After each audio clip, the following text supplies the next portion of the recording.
অন্যের দোষ খুঁজবেন না, এটা খুব বাজে একটা স্বভাব। খালি অন্যের দোষ খোঁজে। যে নিজে নিজের দোষ খুঁজতে পারে, যে নিজে নিজের সমালোচনা করতে পারে, সে সবচেয়ে বুদ্ধিমান। কারণ অন্যে কি করছে এই ব্যাপারে আপনারা ধরবে আল্লাহ। কথা বলেন না কেন? আল্লাহ আপনাকে ধরবে। আপনার কি সমস্যা, আপনি কি করলেন, শুধু ওই ব্যাপারেই আপনি জিজ্ঞাসিত হবেন। এজন্য আল্লাহ বললেন, তাদের উপর আমার লানত, তাদের উপর ধ্বংস, যারা প্রকাশ্যে অপ্রকাশ্যে অন্যদের দোষ খুঁজে বেড়ায়, দোষ বলে বেড়ায়। এরকম আছে না নাই?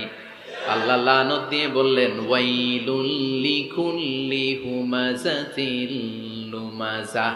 গোপনেও দোষ খোঁজে, প্রকাশ্যেও দোষ বলে, তাদের উপর আল্লাহ লানাত। হুমাযাতিল লুমাযা, এই লুমাযা শব্দ থেকে আল্লাহ এনেছেন ওয়ালা তালমিযু আনফুসাকুম। একে অপরের দোষ খোঁজো না, নিজের দোষ খোঁজো, সেই সবচেয়ে বুদ্ধিমান। তাহলে আমরা আত্মসমালোচনা করব। কি করব? খেয়াল রাখবেন, সবচেয়ে খারাপ হচ্ছে সমালোচনা। সবচেয়ে খারাপ কি? তারপর কিছুটা ভালো যেটা, সেটা হচ্ছে আলোচনা। সেটা কি? আলোচনা। সবচেয়ে ভালো হচ্ছে আত্মসমালোচনা। সবচেয়ে ভালো কি? তাহলে তিনটা বললাম। এক হচ্ছে সমালোচনা, আমরা করব না, আমরা করব আলোচনা। আর সবচেয়ে বেশি করব আত্মসমালোচনা, সেলফ ক্রিটিসিজম।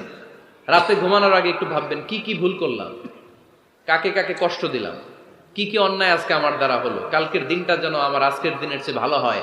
নিজের সাথে নিজের এরকম বোঝাপড়ার দরকার আছে না নাই? আমরা যেন আত্মসমালোচনা করি।